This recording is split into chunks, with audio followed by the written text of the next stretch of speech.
এরকমভাবে এঁচোড় রান্না করলে মাছ মাংসও ফেল করবে, 100% গ্যারান্টি। প্রথমে এঁচোড়গুলোকে নুন হলুদ জলে আমি ভিজিয়ে রেখেছিলাম, আর তারপরেই এঁচোড়গুলোকে একটু নুন জলে কিছুক্ষণের জন্য ওই 5 থেকে 10 মিনিট সেদ্ধ করে নেব।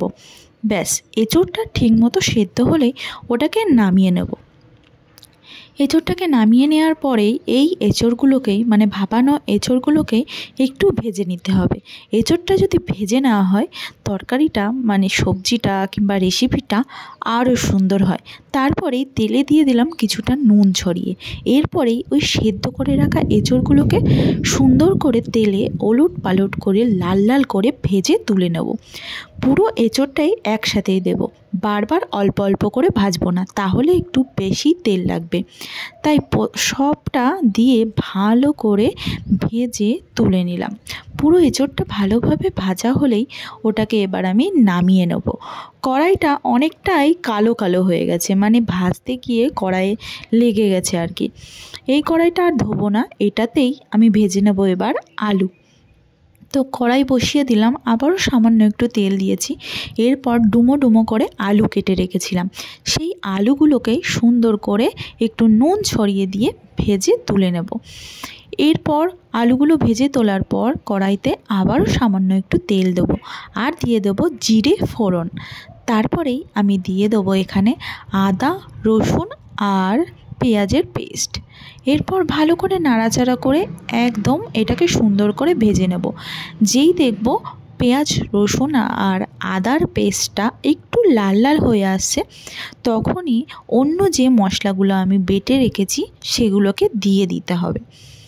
অন্য মশলা বলতে আমি বেটে রেখেছি জিরে ধনিয়া আর মরিচ, তার সঙ্গে কাঁচা লঙ্কা আর টমেটো। তারপর এই মশলাটাকে দিয়েও আবার কষাতে থাকবো, ভালো করে সুন্দর করে কষিয়ে নিতে হবে। ভালোভাবে কষানো হলেই এখানেই দিয়ে দিতে হবে সামান্য পরিমাণ জল। জল দেওয়ার পরেই এরপর আমি যদি কিছু গুঁড়ো মশলা দিতে চাই বা তোমরা যদি কিছু গুঁড়ো মশলা দিতে চাও তাহলে সেগুলো দিয়ে দিতে হবে। আমি এখানে দিয়ে দেবো হলুদ গুঁড়ো আর একটু কাশ্মীরি লঙ্কা গুঁড়ো। লঙ্কা আর মরিচ যেই পরিমাণ দিয়েছি ওতেই ঝালের পরিমাণ ঠিক রাখবে। তবে সবজিটা কিংবা রেসিপিটার কিংবা এঁচোড়ের তরকারিটার কালারটা আরও সুন্দর করার জন্য দিয়ে দেবো একটু কাশ্মীরি লঙ্কা গুঁড়ো। মশলা থেকে তেল ছেড়ে আসলেই দিয়ে দেবো ভেজে রাখা এঁচোড় আর আলু। এরপর এগুলোকে অনেকক্ষণ ধরে কষাতে হবে, অনেকক্ষণ আবার বেশিক্ষণ নয়, কারণ এঁচোড় আর আলু দুটোই ভালোভাবে ভাজা আছে। তারপর বেশিক্ষণ কষালে আবার এগুলো নরম হয়ে যাবে, খেতে অতটা টেস্টি হবে না। তাই কিছুক্ষণ ভালোভাবে কষিয়ে নিতে হবে। আর কষানোর সময় সামান্য একটু নুন দিয়ে দেবে।